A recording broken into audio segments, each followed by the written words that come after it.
Hi guys, welcome on my YouTube channel physics knowledge shorts. आज हम start करेंगे ohms law का verification और इसी के अंदर हम पढ़ेंगे resistance, resistivity, conductance, conductivity. Okay, तो स्टार्ट करते हैं ओम्स लॉ। तो आपने ओम्स लॉ को तो अपने प्रीवियस चैप्टर प्रीवियस क्लासेस के अंदर भी पढ़ा होगा। ओम्स लॉ क्या होता है, तो अब यहाँ हम ओम्स लॉ का वेरिफिकेशन भी करेंगे। और ओम्स लॉ क्या होता है पहले ये स्टार्ट करते हैं। तो ओम्स लॉ क्या होता है, इसका सर्किट डायग्राम देखो। पहले इसका सर्किट डायग्राम कुछ ऐसे है कि यहाँ हम एक बैटरी कनेक्ट करते हैं। ये बैटरी कुछ ऐसे कंडक्टर, दिस इज कंडक्टर, ये एक कंडक्टर है। इस कंडक्टर से हम एक बैटरी कनेक्ट करते हैं और उसको मेजर करने के लिए कि भाई करंट कितना है, तो हम सीरीज में क्या कनेक्ट करते हैं, सीरीज में कनेक्ट करते हैं एक एमीटर और इसके पैरेलल में कनेक्ट करते हैं एक वोल्टमीटर। ओके, तो ओम्स लॉ का स्टेटमेंट क्या है, हम यहां से स्टार्ट करते हैं। ओम्स लॉ का स्टेटमेंट है कि इस बैटरी से जो करंट ड्रान हुआ है, जो करंट यूटिलाइज हुआ है, ये करंट डायरेक्टली प्रोपोर्शनल है किसके, इसके potential difference, the potential difference across the ends of conductor. ठीक है, पोटेंशियल डिफरेंस मेजर करने के लिए यूज कर रखी है डिवाइस वोल्टमीटर और करंट मेजर करने के लिए डिवाइस यूज कर रखी है हमने एमीटर। ओके, तो अब इसका स्टेटमेंट लिखते हैं। What is Ohm's law? Okay, तो आप बताओगे the current flow throw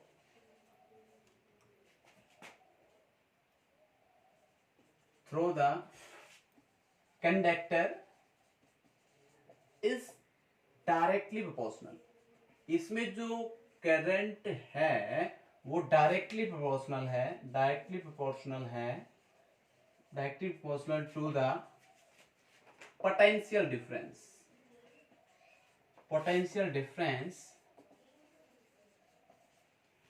across the ends of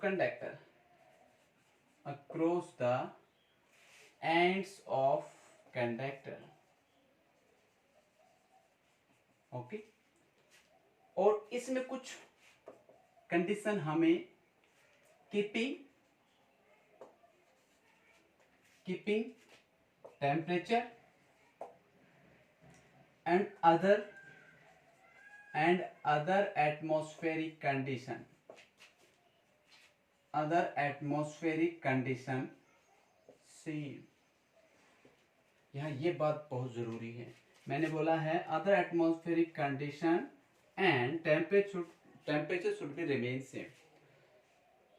से मतलब यहाँ क्या है कि current directly proportional to potential. यदि हम यहाँ पोटेंशियल बढ़ाते हैं, ठीक है, पोटेंशियल का वेरिएशन करते हैं, पोटेंशियल वेरिएशन करने के लिए आप अपने लैब में देखोगे कि यहाँ एक रियोस्टेट यूज करते हैं और वो रियोस्टेट कुछ ऐसे यूज करती है। रियोस्टेट का सिंबल कुछ ऐसे होता है, लाइक दिस।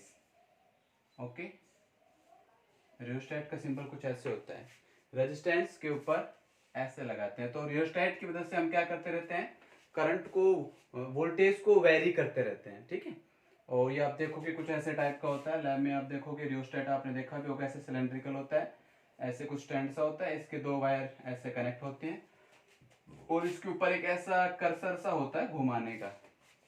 ठीक है, लाइक दिस, जैसे ये सिलेंडर है, सिलेंडर पे हम ऐसे घुमाएं तो इसके हिसाब से रेजिस्टेंस को कम ज्यादा करते हैं, उसके हिसाब से वोल्टेज ड्रॉप है वो भी कम ज्यादा होता रहता है। मतलब हम इस रियोस्टेट को यूज करते हैं टू गेट वेरिंग वोल्टेज, बदलती हुई वोल्टेज पता कर यूज कर चाहने के लिए हम इसके अंदर क्या यूज करते हैं, रियोस्टेट। ओके, तो यहाँ एक रियोस्टेट यूज करते हैं। अब रियोस्टेट से हम क्या करते हैं, धीरे धीरे इसको घटाते हैं और कभी बढ़ाते हैं, और इसके घटाने बढ़ाने से इसकी potential drop across this conductor भी बदलती रहती है। जब हम इसको पोटेंशियल ड्रॉप बढ़ाते हैं तो इसमें पोटेंशियल ड्रॉप बढ़ जाता है, वो with the help of this rheostat. Rheostat का सिंबल आपको कुछ ऐसे मिलेगा, सिंबल ऐसे है, और इसका हम डिनोट करने के लिए RH, रियोस्टेट। ओके, तो अब हम यहाँ ये देखते हैं कि जब आप वोल्टेज को वेरी करते हो with the help of rheostat, तो अब जब वोल्टेज वेरी करते हो तो इसकी वजह से क्या वेरी होगा, करंट वेरी होगा। और करंट वेरी होगा से मतलब ये होगा कि वोल्टेज बढ़ाते हो तो करंट भी बढ़ेगा, और वोल्टेज घटाते हो तो करंट भी घटेगा। ओके, तो हम यहाँ लिखेंगे I directly proportional to we.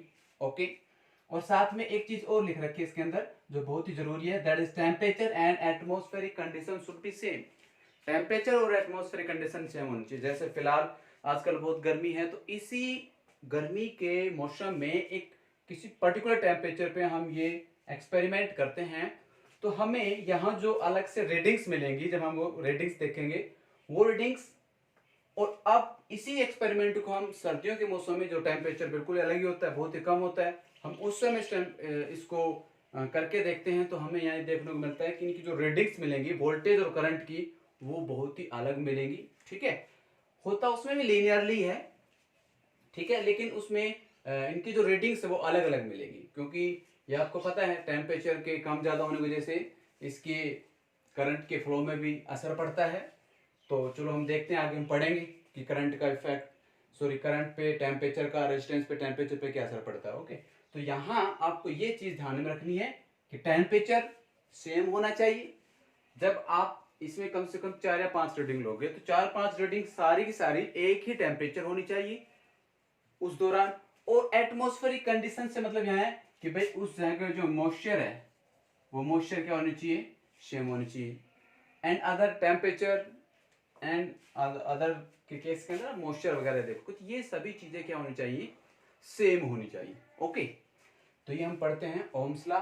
Ohm's law के अंदर ये चीजें आपको पता होनी चाहिए, और यही जब हम ऐसे लिखते हैं तो इसको हम ऐसे भी लिख सकते हैं, something V directly proportional to I, कि करंट के बढ़ाने की वजह से वोल्टेज भी बढ़ती है। और यहाँ V is equal to something R I, and where here R is proportionality constant. R यहाँ क्या है, बताओ भाई, आर क्या है, यहाँ एक प्रोपोर्शनलिटी कांस्टेंट है, प्रोपोर्शनलिटी कांस्टेंट है, ठीक है, प्रोपोर्शनलिटी कांस्टेंट है। और आर को हम क्या नाम देंगे, that is known as resistance. हम इसे क्या नाम देंगे, रेजिस्टेंस। आर को हम क्या नाम देते हैं, इसको रेजिस्टेंस। ओके, तो इसे हम एक नाम देते हैं जिसे बोलेंगे रेजिस्टेंस। तो आपको अब एक नया नाम समझ में आ गया होगा, R is here for resistance. तो ये जो प्रोपोर्शनली कांस्टेंट है उसी को हम क्या नाम देते हैं, रेजिस्टेंस। ओके, तो आप यहाँ ये कहोगे, इसका जब आप ग्राफ बनाना चाहोगे तो ग्राफ इसका बिल्कुल लीनियरली मिलेगा, something like this, V and this is I। Okay, तो कई कई जगह कोई दिक्कत नहीं, आप I यहाँ रख लो, V यहाँ रख लो, ठीक है। और कुछ ऐसे करते हैं कि जैसे हम इसके अलग अलग रीडिंग लेते हैं, सपोज हमने यहाँ कुछ अलग से टेबल बनाई और टेबल में हमने कुछ ऐसे रखा, ओके, V की वैल्यू, I की वैल्यू, और हमें यहाँ देखने को मिला, आपको पता है I किस में मेजर करते हैं, एम्पियर में, और V वोल्टेज किस में मेजर करते हैं, वोल्ट, पोटेंशियल डिफरेंस वोल्ट पे मेजर करते हैं। ओके, और इसके बाद हम इसमें देखते हैं कि हमें कुछ ऐसा मिला कि करंट 1 किया तो माना कि 2 वोल्ट मिला, फिर हमने देखा करंट को 2 एम्पियर किया तो ये कुछ 4 मिला, फिर हम देखते हैं इसको 3 किया तो कुछ 6 मिला, इसके बाद इसको 4 किया तो कुछ 8 मिला, ठीक है। तो यहाँ देखते हैं शुरुआत में हमने करंट कितना लिया था, 1 एम्पियर, तो वोल्टेज कितनी मिली, 2 वोल्ट, या कह सकते हो जब आपने 2 वोल्टेज ली तो करंट कितना मिला, 1 एम्पियर। जब आपने 4 वोल्ट ली तो आपको करंट कितना मिला, 2 एम्पियर। ऐसे 6 के लिए 3 और 8 के लिए 4, अलग अलग करंट मिलता है अलग अलग के लिए।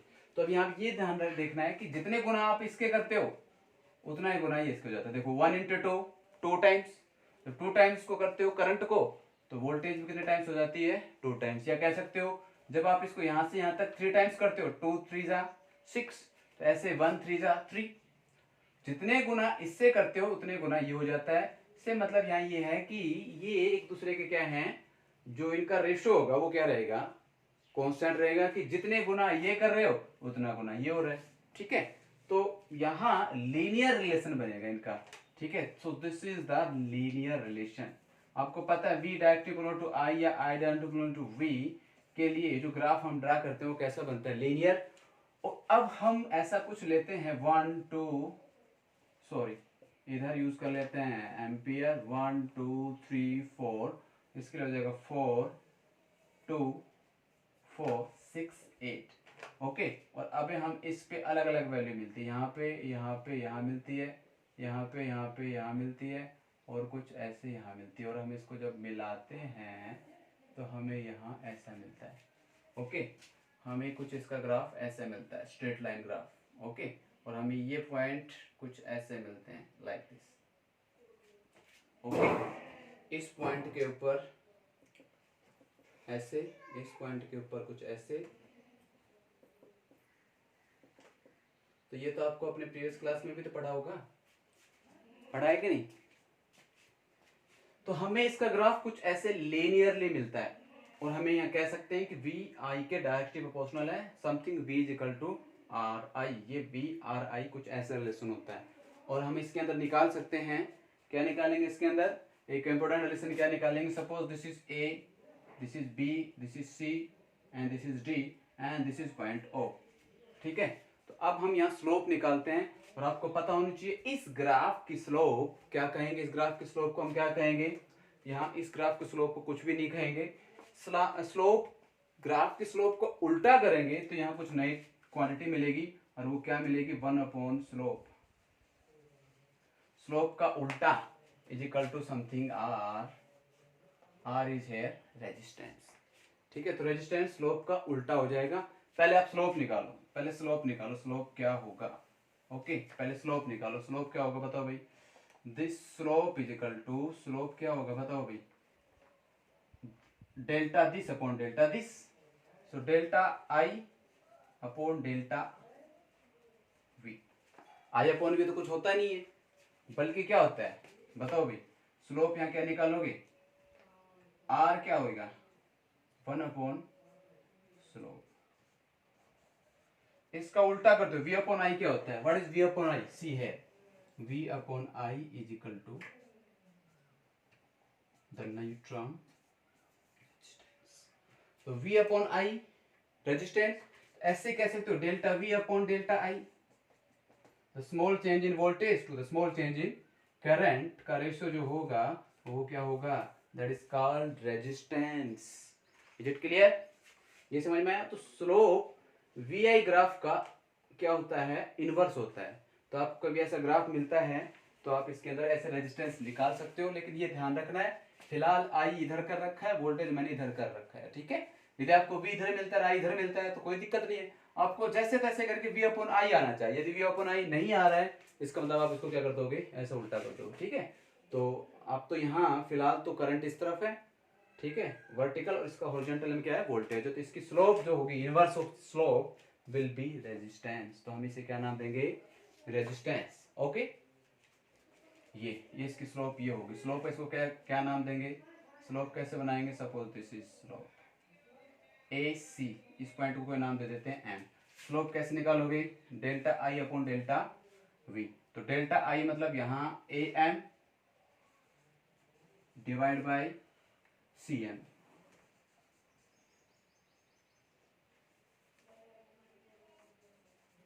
ए M divide by C M, ये क्या है? A M divide by C M क्या है? ये दिस इज द रेजिस्टेंस। ये क्या है? रेजिस्टेंस है। ठीक है, सॉरी, ये रेजिस्टेंस क्या है? इसका उल्टा है। तो ए एम ये हो गया, सी एम हो गया, तो आपको स्लोप ताना निकालना आता होगा। What is tangent theta? एक प्रकार से ये स्लोप किसके बराबर भी हो गई?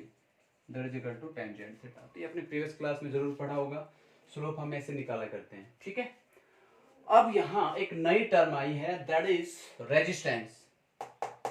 What is resistance? ओके, चलो बताओ रेजिस्टेंस क्या है? रेजिस्टेंस क्या होती है?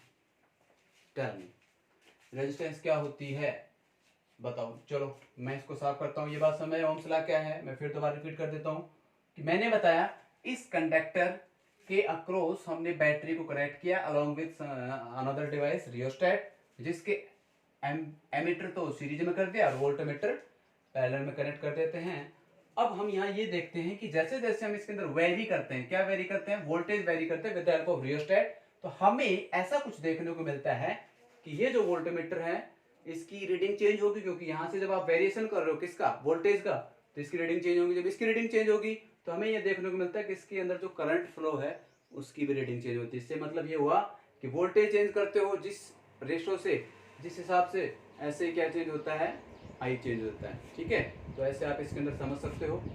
Is it clear? तो मैंने आपको बताया आई डायरेक्ट वी से मतलब क्या है, the change in voltage is directly equal to the change in current. I बढ़ाओगे वी बढ़ेगा। तो फिर इसके बाद हम इसमें कुछ ऐसे लेके आते हैं कि आर आई की मल्टीपल होता है तो कुछ ये रेशियो ऐसे बनता है, such that V is equal to R I, और हमें यहाँ ऐसा कुछ रेशियो मिलता है, that is equal to V upon I is equal to another quantity resistance. अब बात आती है रेजिस्टेंस की, तो रेजिस्टेंस यहाँ एक कांस्टेंट है, ठीक है। रेजिस्टेंस यहाँ क्या है, एक कांस्टेंट है। आप चेक भी कर सकते हो, डिवाइड करो, हर केस के अंदर रेजिस्टेंस निकालो। चलो इसी ग्राफ में मैं यहाँ एक और लिख देता हूँ, आपको इसमें हर केस की रेजिस्टेंस निकालनी। चलो रेजिस्टेंस कैसे निकालोगे, what is resistance, V upon I. V upon I क्या होता है, resistance. What is V upon I, 2 upon 1 2, 4 upon 2 2, 6 upon 3 2, 4 upon 2 8 upon 4 2। हर किसी केस के अंदर रेजिस्टेंस जो आ रही है वो कितनी आ रही है, that is equal to constant, और वो कितनी आ रही है, 2 ohm. Is it clear to you not? Resistance यहाँ हमेशा क्या रहेगी, कांस्टेंट रहेगी। अब यदि आप ये टेम्परेचर और अदर एटमॉस्फेरिक कंडीशन सेव नहीं करते हो तो जरूरी नहीं है कि ये वाली बात सही होगी कि हर किसी के अंदर वैल्यू 2 2 2 आए। क्यों? क्योंकि जब आप टेम्परेचर बढ़ाओगे एक्सपेरिमेंट के दौरान, कि भाई शुरुआत की 2 रीडिंग में आपने टेम्परेचर रखा कुछ और, बची हुई 2 रीडिंग में आपने टेम्परेचर बदल दिया। जब टेम्परेचर बदलोगे तो इसकी वजह से इसकी जो रीडिंग्स हैं उसमें वेरिएशन आएगा। जब रीडिंग्स में वेरिएशन आएगा तो जो ये डिवाइड कर रहे थे, जो रेशो आ रहा था वी अपॉन आई का, वो हमेशा हर केस के अंदर क्या नहीं आएगा, वी अपॉन आई नहीं आएगा। So R should be constant, R is the proportionality constant, R should be constant, R हमेशा कांस्टेंट आना चाहिए in case of Ohm's law. Okay, तो ओम्स लॉ आपको समझ में आया, आर शुड बी कांस्टेंट। आप देख सकते हो आर हर केस के अंदर क्या आ रही है, 2 2 2 2 2। तो आर कुछ भी हो सकती है, डिपेंड करता है अलग अलग, ठीक है। तो आर की वैल्यू यहाँ क्या है, in each and every case R is constant. Okay, अब हम इसके बाद देखते हैं इसके अंदर verification of Ohm's law. Ohm's law का वेरिफिकेशन देखते हैं, ठीक है। तो चलो ये बात मैंने आपको बता दी, ये बात आपको समझ में आ गई। अब यदि आपको याद हो, मैंने एक इंपॉर्टेंट रिलेशन बताया था, the important relation between current and drift velocity. चलो याद हो तो मेरे को बताओ। चलो आप नीचे कमेंट में कभी कभार गलती से बता दिया करो, what is the relation between current and drift velocity. चलो जल्दी से कमेंट में लिखो, what is the relation between current and drift velocity. चलो जब तक मैं मिटाता हूं इतने समय तक आप ये रिलेशन बताओ, what is the relation between current and drift velocity. क्या है रिलेशन, बताओ भाई। The relation between current and drift velocity क्या है, चलो देखता हूं मैं आपका।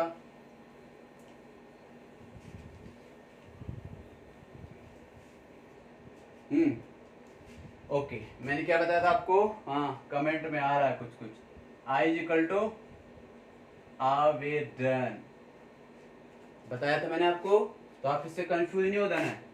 आवेदन, वीडी से है drift velocity, e electron, n the number of electrons, and A area of the conductor. Okay, तो मैंने आपको बताया था करंट इन फैक्टर्स पे डिपेंड करता है। मुझे आपको डिराइव करके बताना है Ohm's law and its verification. Derive तो वहां हो गया था, इसका वेरीफाई करके देखते हैं, और वेरीफाई कर देंगे। पहले तो मैं यही बताता हूँ कि ओम्स लॉ वेरीफाई कब होगा। ओम्स लॉ वेरीफाई तब होगा जब हम ये साबित कर दें कि V upon I is something constant, and that constant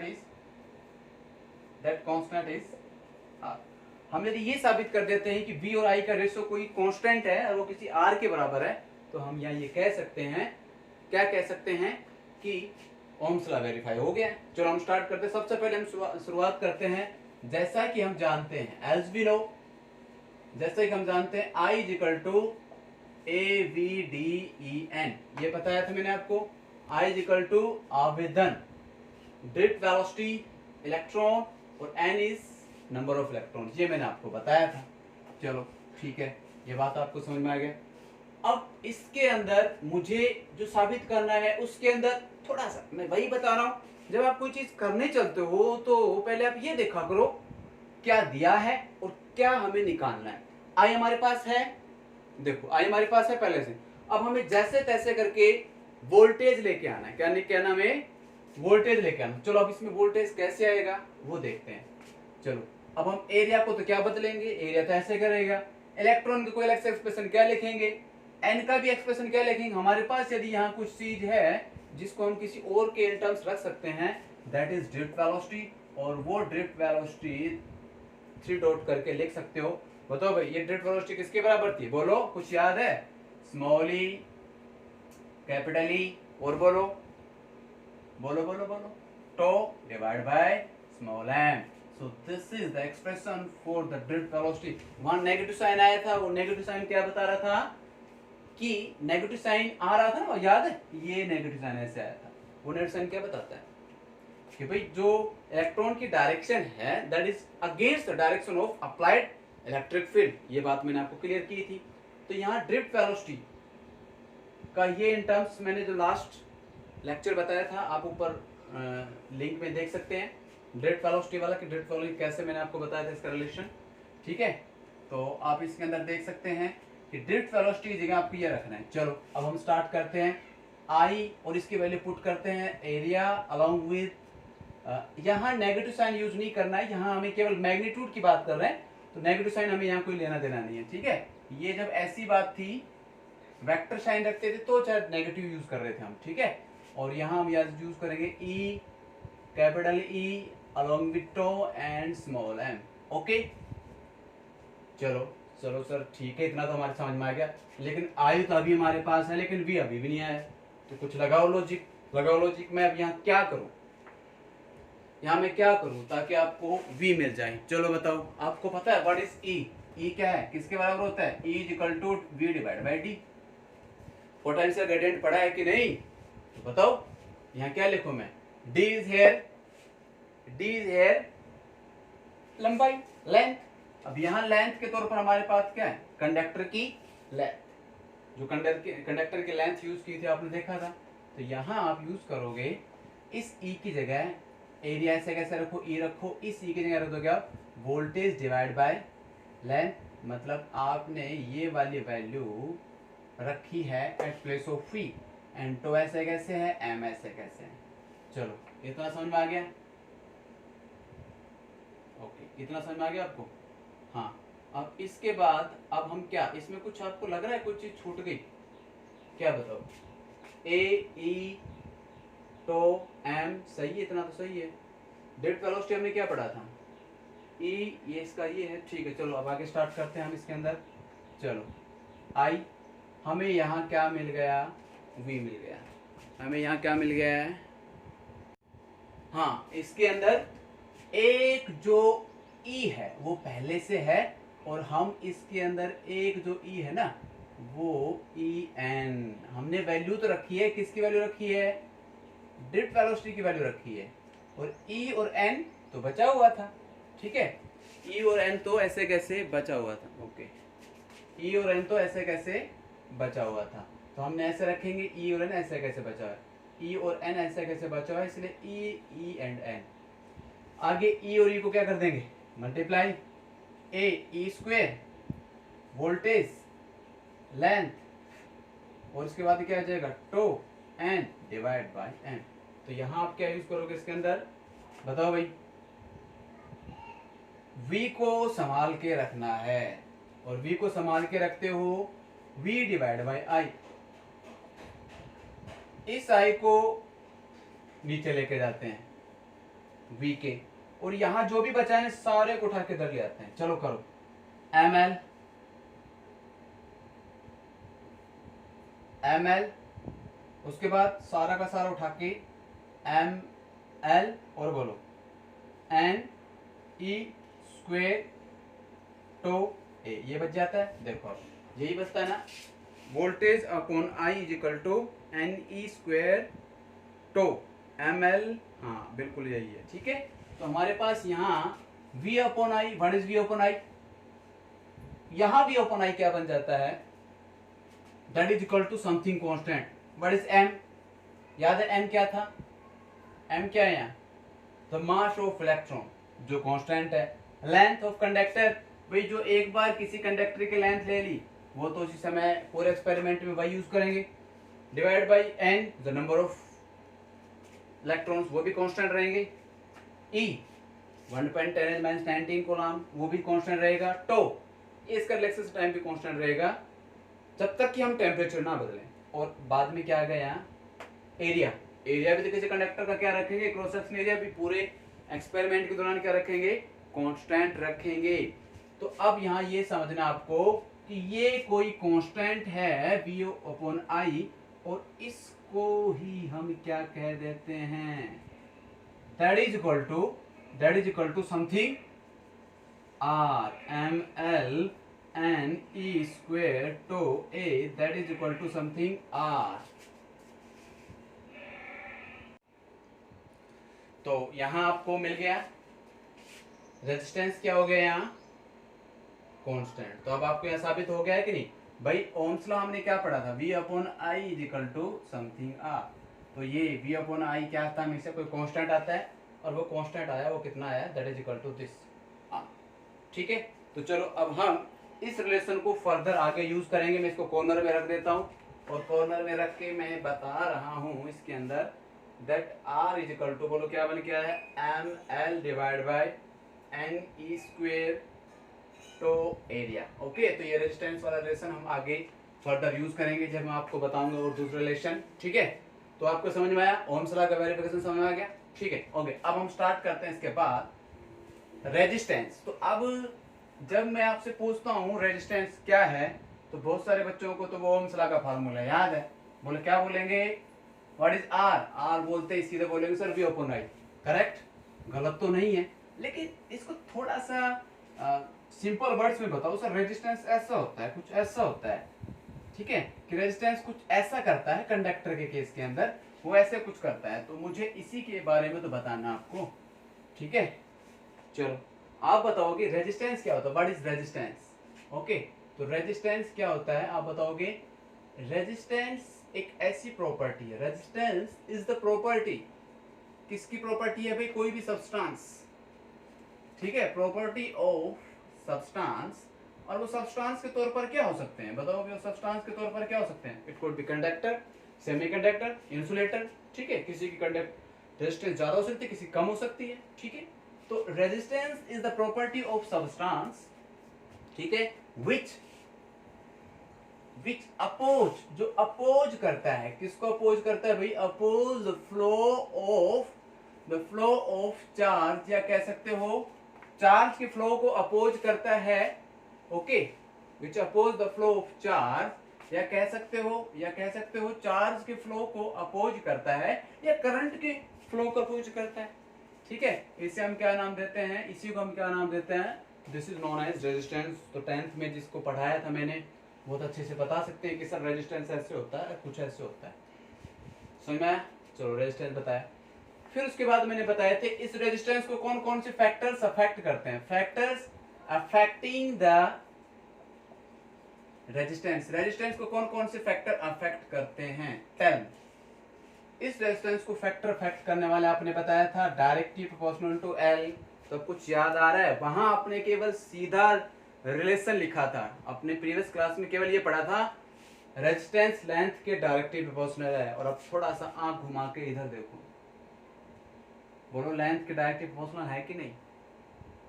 ठीक है, यही रेजिस्टेंस एरिया के इनवर्सली प्रोपोर्शनल पढ़ा था एरिया के इनवर्सली प्रोपोर्शनल। ओके, एरिया के इनवर्सली प्रोपोर्शनल। तो थोड़ा सा फिर दोबारा आंख घुमाओ, समझ में आ गया? रेजिस्टेंस एरिया के इनवर्सली प्रोपोर्शनल। तो देखो L यहाँ आ गया, this is L and this is A। Length और एरिया के ऐसे डिपेंड करता है। यहाँ हमने प्रूफ निकाल लिया है, और यहाँ हम कह सकते हैं रेजिस्टेंस लेंथ के डायरेक्टली प्रोपोर्शनल है और रेजिस्टेंस एरिया के इनवर्सली प्रोपोर्शनल है। हालांकि इसके अंदर दो और आते हैं कैटेगरी, जिसमें आप बताते हो रेजिस्टेंस टेम्परेचर के डायरेक्टली प्रोपोर्शनल है। ओके, टेम्परेचर के डायरेक्टली प्रोपोर्शनल है। और रेजिस्टेंस किसके ऊपर डिपेंड करता है? एक और क्वांटिटी बताई थी मैंने, nature of material. Nature of material से मतलब है कि वो सब्सटेंस प्लास्टिक का तो नहीं है, वुड लकड़ी का तो नहीं है, किसी कपड़े का तो नहीं है, ये किसी मेटल का तो नहीं है। वो सब्सटेंस मेटल का होगा तो सीधी सी बात है वहाँ एक्सेस नंबर ऑफ इलेक्ट्रॉन्स होंगे, एक्सेस नंबर इलेक्ट्रॉन्स होंगे तो पॉसिबिलिटी है कि वहाँ आराम से चार्जेस फ्लो कर सकते हैं। ठीक है, तो यहाँ आपको यही बात समझानी है मेरे को कि लेंथ के डायरेक्टली प्रोपोर्शनल है, लेंथ के डायरेक्ट, एरिया के डायरेक्ट इनवर्सली प्रोपोर्शनल है, ओके एरिया के इनवर्सली प्रोपोर्शनल। आप कहोगे सर टेम्परेचर भी तो आप बताते हैं, टेम्परेचर की बात नहीं बताई आपने कि सर आप यहाँ ये भी लिख दो resistance directly proportional to temperature, कि टेम्परेचर बढ़ाओगे तो रेजिस्टेंस बढ़ेगी इन केस ऑफ कंडक्टर। तो जनाब मैंने आपको उस दिन बताया था, कुछ याद हो तो रिलैक्सेशन टाइम याद करो, पीछे घूमो। रिलैक्सेशन टाइम वाले मैंने क्या बताया था, what is the relaxation time? Relaxation time is the time gap between successive collision. जैसे ही एक इलेक्ट्रॉन दूसरे से टकराता है तो उस समय जो उनका टाइम गैप होता है, ये क्या कहते हैं हम उसका? Relaxation time. तो जब एक टकराएगा दूसरे से और जब आप टेम्परेचर बढ़ाओगे तो उसका रिलैक्सेशन टाइम कम होगा या ज्यादा होगा? सीधी सी बात है, ज्यादा टेम्परेचर बढ़ाएंगे ज्यादा मोशन होगा, जल्दी मोशन होगा, और जल्दी मोशन होगा तो आप जल्दी जल्दी टकराएंगे, जल्दी जल्दी टकराएंगे तो रिलैक्सेशन टाइम क्या होता है? The time gap between two successive collision. तो जो टाइम गैप है वो क्या हो जाएगा? कम हो जाएगा ना, जल्दी जल्दी टकराएंगे टाइम गैप कम हो जाएगा, और जब टाइम गैप कम होगा, this is tau, relaxation time कम होगा तो रेजिस्टेंस बढ़ेगी। बात समझ में आएगी नहीं? तो यहाँ को ये चीज भी साबित है, ये चीज अलग से नहीं लिख रहे हैं, ये चीज हम अलग से क्वांटिटी बताऊंगा उसमें इस चीज को इंक्लूड करूंगा। चलो इन दोनों से एक रिलेशन बनता है, इन दोनों से एक रिलेशन बनता है, और वो क्या बनता है? R directly proportional to L divide by कुछ ए ऐसे। और अब इसको हटाते हैं तो हमें यहाँ एक और प्रोपोर्शनलिटी कांस्टेंट मिलता है, and this rho is a proportionality constant. ये क्या है? इसको हम क्या बोलेंगे? R H O. क्या बोलेंगे इसे हम? R H O, rho, proportionality constant. This rho is a proportionality constant, ये रो प्रोपोर्शनलिटी कांस्टेंट है, और इसी को हम एक नाम और देते हैं, that is known as resistivity. क्या नाम देते हैं इसे हम? रेजिस्टिविटी, और you can say specific resistance. हम इसे क्या नाम देते हैं? एक और नाम देते हैं जिसे बोलते हैं स्पेसिफिक रेजिस्टेंस। इसे क्या नाम देते हैं हम? एक और स्पेसिफिक रेजिस्टेंस। ओके, तो आप इसे कंफ्यूज नहीं होना, resistance is a different thing and resistivity is different. अच्छा, अब चलो मैंने ये बात नहीं बताई कि रेजिस्टेंस का SI यूनिट क्या है। चलो मैं आपसे पूछता हूँ, what is SI unit of resistance? बताओ SI यूनिट ऑफ रेजिस्टेंस क्या होती है? चलो आप नीचे कमेंट में लिख दिया करो, बताओ what is SI unit of resistance? Tell me, क्या है SI यूनिट ऑफ रेजिस्टेंस? बताओ बताओ बताओ, वरना फिर मैं देखो लिख रहा हूँ। क्या है रेजिस्टेंस का SI यूनिट? ओम। इसका सिंबल कैसा है? कुछ ऐसा है। अब ये तुम्हारी थोड़ी प्रीवियस क्लास की चीजें होगी, ये बातें अब यहाँ नहीं अलग से बताने की जरूरत है। ठीक है, तो resistance is a different thing, resistance is a different thing and this specific resistance is a different thing। ठीक है, तो resistance अलग है और specific resistance अलग है, तो आप इससे कंफ्यूज नहीं होना कि आपसे कोई पूछे what is the specific resistance, आप कभी गलती से बता दो ओम। अकेली ओम ही नहीं होगी, इसके साथ में कुछ और भी होगा, और उसकी यूनिट क्या निकालते हैं वो मैं आपको बताता हूँ। ठीक है, चलो इतना बात समझ में आ गया आपको। यहाँ एक रिलेशन बन गया, और वो रिलेशन क्या बन गया? That is equal to R is equal to rho L by A. समझ में आ गया? ठीक है, अब आप इसको कोई नाम दे देते, माना कि कोई इक्वेशन है x, ठीक है, और ये कोई इक्वेशन आ गया आपके पास y, और x और y को कंपेयर करो। जब x और y को कंपेयर करोगे l l, ये देखो इससे आपको क्या मिल रहा है कि भाई इन दोनों को जब आप कंपेयर करते हो इसका मतलब ये आया है कि resistivity m n e square tau. बात समझ में आई कि नहीं भाई? यहां ये जो रेजिस्टेंस है और ये जो m है, n है, e है, टो है, इसको हम कोई नाम दे देते हैं रो और l बाई ए। तो ये सारा का सारा क्या? m n e square tau, ये सारा का सारा क्या बन गया है? That is equal to rho specific resistance में बदल गया है। तो आप इसमें समझ में आया? क्या बोलोगे इसे आप?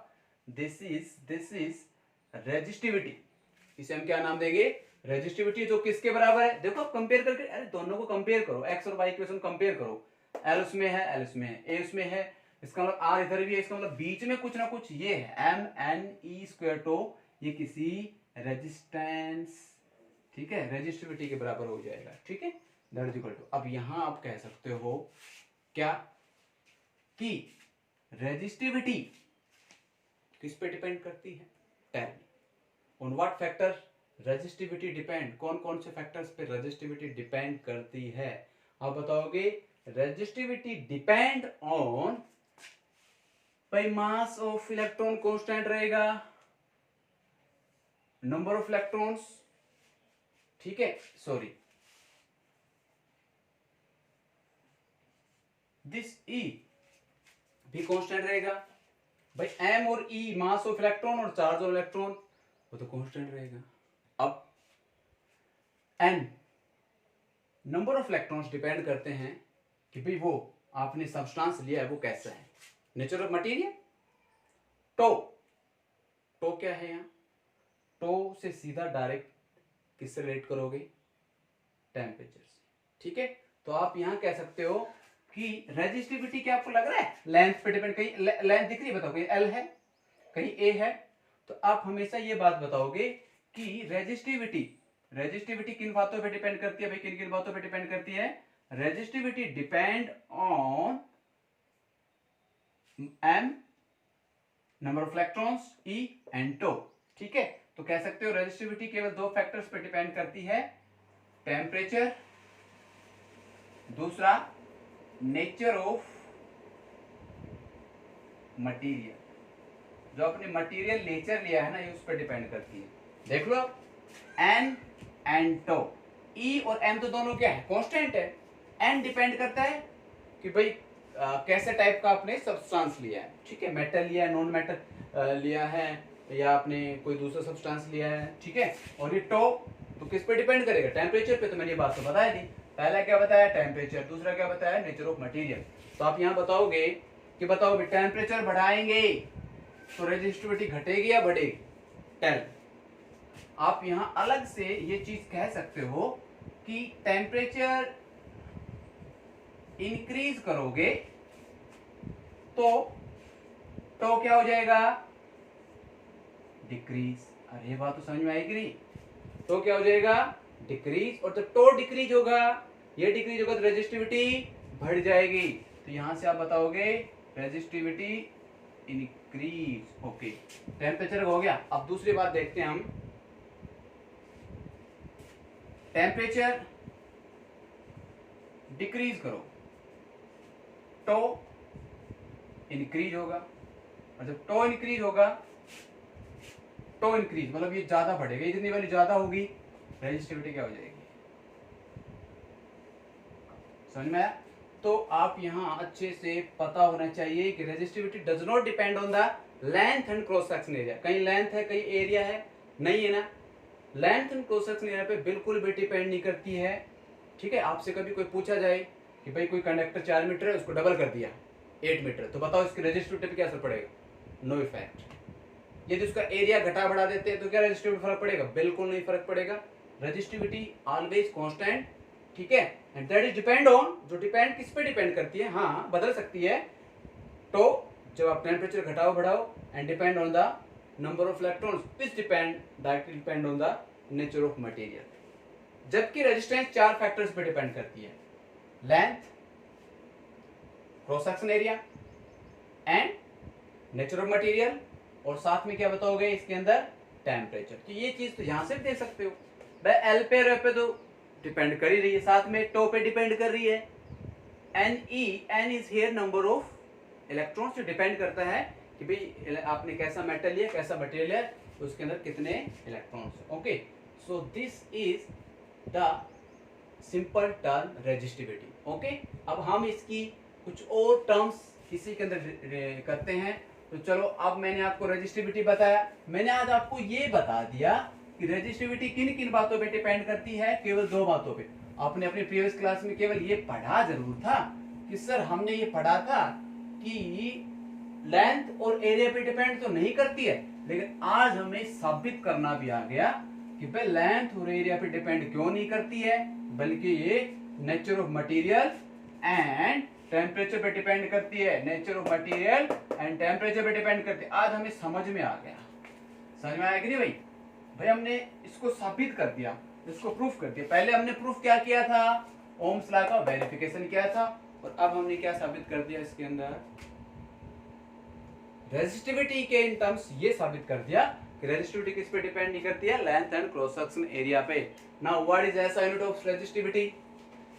एसआई यूनिट ऑफ रेजिस्टिविटी, चलो रेजिस्टिविटी की एसआई यूनिट क्या होगी? चलो टर्म आप बताओगे, इसी से डिराइव कर लोगे। R is equal to rho L by A, where rho is equal to बोलो R A divide by L, ऐसे कर सकते हो, ठीक है? ये रो है, ठीक है? तो चलो रो रेजिस्टेंस क्या है? ओम। एरिया क्या है? Metre square. L क्या है? लेंथ, अकेली मीटर, 1 मीटर से 1 मीटर कट गया। बोलो रेजिस्टिविटी कैसे नेट क्या आ गई है? Ohm meter. Is it clear? तो what is SI unit of resistivity? आप बताओगे ओम मीटर, या ऐसे ले सकते हो ओम मीटर, ठीक है? एसआई यूनिट ऑफ रेजिस्टेंस आपको मिल गई है। चलो तो रेजिस्टेंस की एसआई यूनिट क्या निकली थी बताओ? रेजिस्टेंस की एसआई यूनिट आपने क्या निकाली थी? ओम। चलो मेरे को ये बताओ what is dimension formula of resistance? चलो निकाल के देखो, हरी अप, जल्दी निकालो। अरे नोटबुक पेन निकालो, निकाल के दिखाओ what is dimension formula of resistance. निकालो, मैं इंतजार कर रहा हूँ आपका। आप निकालोगे और कमेंट भी शायद लिख ना पाओ, लिख दो तो बहुत अच्छी बात है। चलो जल्दी करो। अरे रेजिस्टेंस हमने क्या पढ़ा था, आप अपना करते रहो। Resistance equal to V upon I पढ़ा था। V किसके बराबर है? टेल मी, V किसके बराबर होगा? बोलो। पोटेंशियल कैसे निकाला था? V is equal to W by Q, ठीक है? W की यूनिट क्या होती है बताओ? Work done, that is equal to force into distance divide by Q। चलो फोर्स का क्या होता है? M/L/T-2, और ये लेंथ मल्टीप्लाई करेंगे तो इससे मल्टीप्लाई लेंथ करेंगे डिवाइड बाई चार्ज की क्या होती है? A/T। चलो L M, चलो इसको इकट्ठा रखो, M/L²T-2, ये T ऊपर जाके कितना हो जाएगा? -3 A-1। इतना समझ में आया कि नहीं? तो आप इस V की जगह क्या रख दोगे आप? बोलो M/L2T-3 A-1। हो सकता है मैं जानबूझ के गलत करूं, ध्यान से देखो। और साथ में I का क्या होगा? एम्पियर। तो बताओ ये एम्पियर ऊपर जाके क्या हो जाएगा? M/L2T-3 A-1, sorry, -2। So this is the dimension formula of the resistance। Resistance का डायमेंशनल फॉर्मूला आप तो कह सकते हो यहाँ, this is the dimensional formula, this is the dimensional formula of resistance. चलो ये आपको समझ में आ गया? तो अब आप निकाल के दिखाओ मेरे को the dimension formula of resistivity. चलो रेजिस्टिविटी का डायमेंशन फॉर्मूला निकाल के दो, हरी अप, बहुत आसान। साथ में आपको क्या जोड़ना है? ओम अलॉन्ग विद मीटर। तो चलो ठीक है, इसका जो डायमेंशन फॉर्मूला होगा वो क्या हो जाएगा? बोलो, एक इसके साथ में क्या करना है? ओम के साथ, रेजिस्टेंस के साथ में क्या मल्टीप्लाई करना है? मीटर। तो 1 मीटर एक्स्ट्रा रख दो, ML3T-3 A-2।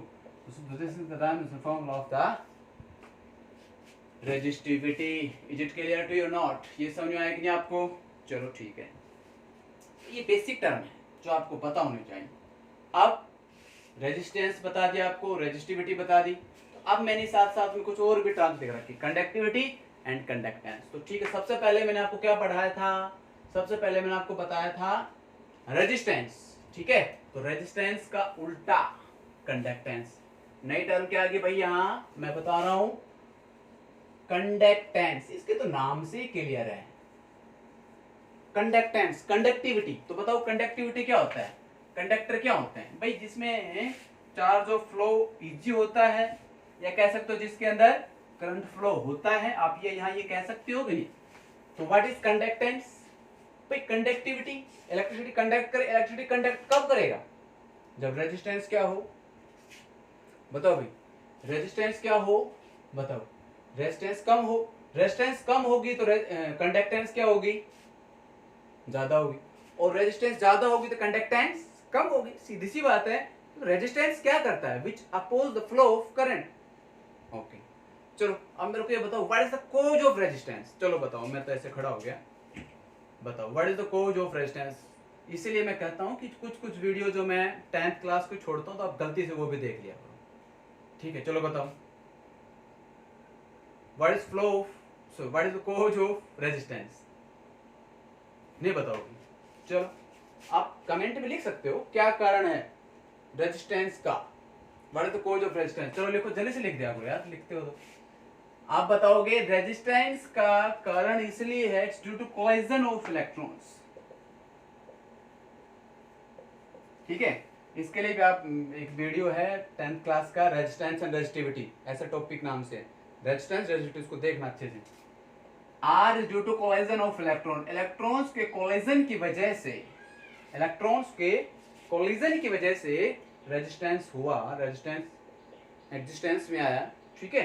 तो अब सीधी सी बात है, जब किसी कंडक्टर के अंदर ये इलेक्ट्रॉन किसी पर्टिकुलर डायरेक्शन में ना जाकर, और ये इलेक्ट्रॉन जब आप आपस में टकराते हैं, ठीक है, जैसे लाइक दिस, ये ऐसे टकराया, ये कोई ऐसे आपस में टकरा गया, तो ये टकराते हैं, तो टकराने की वजह से ये किसी डायरेक्शन में नहीं चल पाते हैं, किसी पर्टिकुलर डायरेक्शन में नहीं चल पाते हैं, इसकी वजह से ये अब करंट के फ्लो में हेल्प नहीं करते हैं, they now stop oppose the flow of current जब कोलिजन स्टार्ट होता है, ठीक है। तो मीन्स रेजिस्टेंस यहाँ एक प्रकार से इलेक्ट्रॉन के फ्लो को कम कर रहा है, इलेक्ट्रॉन के फ्लो को कम करना मतलब इलेक्ट्रॉन के फ्लो को कम कर रहे हो तो करंट के फ्लो को कम कर रहा है, ठीक है।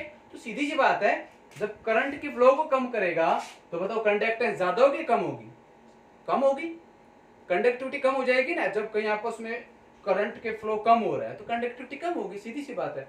तो हम यहाँ एक ऐसा रिलेशन मिल रहा है कि रेजिस्टेंस और कंडक्टेंस एक दूसरे के क्या है, अपोजिट है। मीन्स रेजिस्टेंस ज्यादा, कंडक्टेंस कम, और रेजिस्टेंस कम तो कंडक्टेंस ज्यादा, से मतलब यहाँ आप बताओगे 1 अपॉन रेजिस्टेंस, समझ में आया। ANCE, conductance resistance, okay. और जिसका सिंबल क्या होता है, जिसका सिंबल होता है ये capital G is equal to 1 upon R। इसकी ऐसा यूनिट क्या होगी बताओ भी, ऐसा यूनिट ऑफ कंडक्टेंस, तो आप समझदार हो बहुत। कंडक्टेंस की ऐसा यूनिट क्या होगी, जो रेजिस्टेंस उसकी उल्टी कर दो, चलो उसका उल्टा करेंगे तो क्या आ जाएगा, 1/R, क्या आ जाएगा बताओ भाई, 1/R क्या आएगा, 1/ओम, और 1/ओम को क्या करोगे, ओम का इनवर्स, ठीक है। कई कई जगह इसको एक और जगह एक और नाम मिलता है लिखा हुआ, that is equal to MHO, ohm है ना, ओम को उल्टा कर दिया MHO, तो इससे आप कंफ्यूज नहीं होना, ऐसा मिल सकता है। और एक और मिल सकता है इसका साइन साइमन, ठीक है, ऐसा मिल सकता है आपको, ठीक है। तो आप इससे बिल्कुल भी कंफ्यूज नहीं होना है। तो मैंने आपको एक टर्म और बता दी जो क्या है, कंडक्टेंस, ठीक है। अब यहाँ एक टर्म और बच गई है, और जिसका नाम क्या है बताओ भाई, उसका नाम क्या है, कंडक्टिविटी। और व्हाट इज कंडक्टिविटी, चलो बताओ भाई कंडक्टिविटी क्या होगी, tell me what is conductivity, ठीक है। ये दूसरा नाम क्या बताओगे, SIEMEN, साइमन, ऐसे कुछ ऐसे आप नाम याद रखते हो। हाँ, ये कंडक्टेंस हो गया है। इसका डायमेंशन फॉर्मूला, इसके ऐसा नोट, आप जब रेजिस्टेंस निकाल लिए तो इसकी भी आप निकाल सकते हो, ठीक है। अब हर किसी के निकाल के आप टाइम बिल्कुल वेस्ट मत करो, ठीक है, आगे आप निकाल सकते हो। अब आगे हम इसके अंदर एक और देखते हैं, रेजिस्टेंस कैसी क्वांटिटी है, स्केलर। कई कई चीजें बीच बीच में ध्यान आती हैं, आप इसको ऐसे कैसे नोट कर लिया करो। रेजिस्टेंस कैसी क्वांटिटी है, स्केलर, तो ये भी कैसी क्वांटिटी हो जाएगी, this is also a scalar, ये भी कैसी क्वांटिटी हो जाएगी, स्केलर। अब एक और क्वांटिटी मैंने बोला नीचे, that is conductivity. And what is conductivity, conductivity क्या होता है आप बताओगे, व्हाट इज कंडक्टिविटी। सीधी सी बात है, ये किसका उल्टा होगा, रेजिस्टिविटी का उल्टा, ठीक है। Resistance ANCE, conductance resistance, resistivity, conductivity. तो IVT IVITY आ रहा है, तो यहाँ भी रेजिस्टिविटी में IVITY आ रहा है, तो आप इससे कंफ्यूज नहीं होना है। रेजिस्टिविटी का उल्टा कंडक्टिविटी। और फिर भैया इसका सिंबल क्या होता है, दिस सिग्मा 1/ρ। समझ में आया? 1/ρ इज इक्वल टू सिग्मा। इसकी भी SI निकालो, निकालो SI यूनिट। इसकी SI यूनिट क्या होगी बताओ? SI unit of conductivity. Conductivity की SI यूनिट क्या होगी बताओ भाई? जो रेजिस्टिविटी की उसका उल्टा कर दो, तो 1/ओम मीटर। ओम ऊपर चला जाएगा तो आप कहोगे ओम का इनवर्स और मीटर का इनवर्स। इसको एक और नाम ले सकते हो, बोलो क्या? ओम इनवर्स किसके बराबर? MHO, ठीक है, MHO। और मीटर इनवर्स, या फिर इसको एक नाम और दे सकते हो, क्या? ये मैंने बताया था semen, SM-1। So this is resistivity. इतना आपको समझ में आया कि नहीं? ठीक है, मैंने आपको यहाँ आज क्या क्या बताया है, देखो Ohm's law, verification of Ohm's law, फिलहाल अब जो मैंने तुम्हें बताया था conductance and conductivity. Okay okay, अब हम स्टार्ट करेंगे रिलेशन बिटवीन J, ρ, E। ठीक है, तो मैं आपको सभी बताता हूँ क्या क्या है इसके अंदर। J यहाँ एक नई टर्म है आपके लिए, और इसको नाम देते हैं current density. Okay, J is equal to current density. और करंट डेंसिटी क्या होता है, चलो मैं आपको बता देता हूँ। करंट डेंसिटी ये पहले आपको बताना चाहिए था मेरे को, पर यहाँ आप ये देख लो। ठीक है, इसका यूज यहाँ ही हुआ है, तो हम इसका यहीं से इसका देख लेते हैं। करंट डेंसिटी क्या होता है? Current flow per unit area. इसे हम क्या बोलेंगे? Current density. आप इस एरिया को, इस ए को एम्पियर ना समझ लेना, ये ए क्या है यहाँ? एम्पियर। तो current flow per unit this area. तो देखो, हो सकता है करंट कई बार ऐसे फ्लो करे, फिलहाल ऐसे फ्लो करे तो बेस्ट है। यदि करंट कुछ ऐसे फ्लो करे,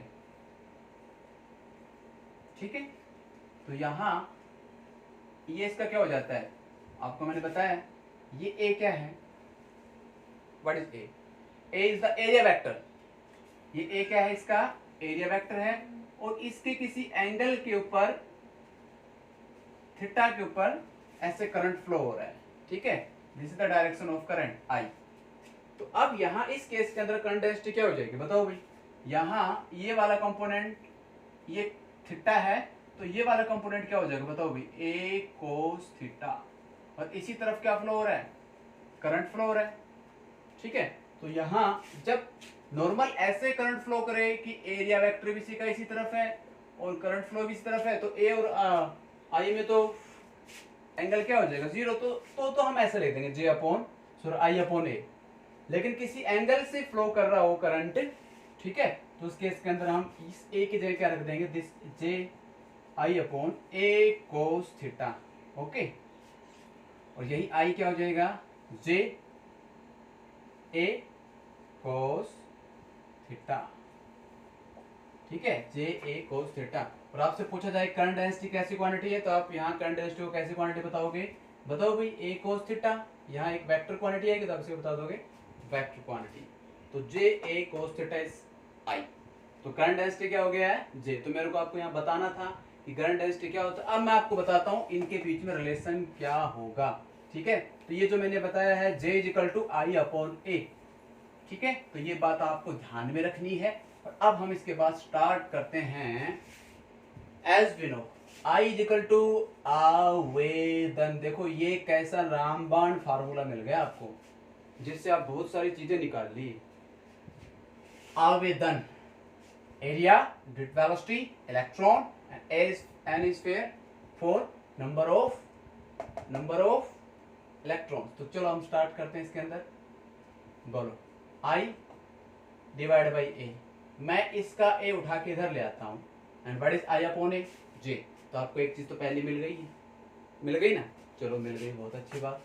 तो अब यहाँ क्या लिखोगे बताओ भाई? At place of VD। आप VD की प्लेस में क्या लिख सकते हो? बोलो E, capital E multiply by tau divide by n। भाई ये एक्सेलरेशन थी उसकी, multiply by tau time of relaxation. Multiply करते हैं और ये वैल्यू रखते हैं वीडी की जगह E, capital E tau divide by M. Okay, और क्या बचता है साथ में, ई इसका है, एन इसका पहले से है। ठीक है, आई अपॉन ए, आई अपॉन ए यहाँ क्या बन गया बताओ भाई, आई अपॉन ए को मैं क्या लिख दूं, जे। और आगे आप यहाँ देखोगे, ठीक है, आगे आप यहाँ देखोगे I upon J is equal to ये आ गया E square E tau divide by N and along with N. ठीक है, तो कहीं ना कहीं हम इसके अंदर एक चीज और सब्स्टिट्यूट करेंगे, और वो क्या करेंगे कि ई को अलग हटा लेते हैं। ठीक है, हम इसको ऐसा कर सकते हैं, बताओ भाई, ई स्क्वेयर हो गया, ई और ई स्क्वेयर। ठीक है, क्या लिखेंगे हम, N E square tau divide by M, और यहाँ क्या आ जाएगा साथ में कैपिटल ई। तो कुछ याद आ रहा है, व्हाट इज दिस? देखो मैंने आपको पहले पढ़ाया था, आप तो नोट कर रहे हो। चलो बताओ वो किसकी, ये किसके बराबर है? अरे ये देखो, R is equal to rho L by A, तो ये L L L A तो है, बच गया क्या, M बाई ए। तो रो यहाँ किसके बराबर हो जाएगा, M N E square tau. इधर देखो, तो अब इसका उल्टा करो, N E square tau divide by M, ये किसके बराबर हो जाएगा, रो। इधर देखो, ये उल्टा दिख रहा है, अरे ये उल्टा नहीं हो गया अभी, ये उल्टा हो गया है, ये N square tau divide by M, N square divide by tau M. तो इसको क्या कर सकते हो, वन बाई रो। तो what is one by rho, this J is equal to one by rho. ठीक है, अलोंग विद ई। तो आप यहाँ क्या कर सकते हो, एक तो रिलेशन यहाँ ये भी बन गया, क्या बन गया कि ई इज इक्वल टू, इसको इधर लेके जाओ, जे रो। ठीक है, तो वैसे रो तो रो ही बोलोगे, लेकिन थोड़ा समझने के लिए, इज इक्वल टू जेपी याद रखने के लिए। ठीक है, जैकपॉट, इलेक्ट्रिक फील्ड का जैकपॉट याद रखने के लिए। ठीक है, जैकपॉट, इलेक्ट्रिक फील्ड का जैकपॉट मिल गया। ठीक है, और आप ये कह सकते हो कि ये ही ओम्स लॉ का एक छोटा मिनी फॉर्म है, छोटी फॉर्म है। ठीक है, आजकल तो मिनी वगैरह बहुत चल रहा है, मिनी ओपेरा मिनी फेसबुक, ऐसे मिनी व्हाट्सएप। तो ऐसे ही ये जो ओम्स लॉ उसका एक छोटा फॉर्म है। अच्छा, इसी को आप क्या लिख सकते हो, one by row. What is one by रो, अभी तो बताया मैंने, वन बाई रो किसके बराबर होगा, दिस कंडक्टिविटी। तो आप इसको और लिख सकते हो, J is equal to one by rho. तो यहाँ आपके पास एक रिलेशन और मिल गया है, जो रिलेशन ये तो वो बन गया जो आपको चाहिए था, और एक दो रिलेशन बन गया, J is equal to sigma E and E is equal to J rho. Okay, तो ये रिलेशन आपको समझ में आ गया। ओके, नेक्स्ट हम अब आगे टॉपिक में पढ़ाएंगे। ओके।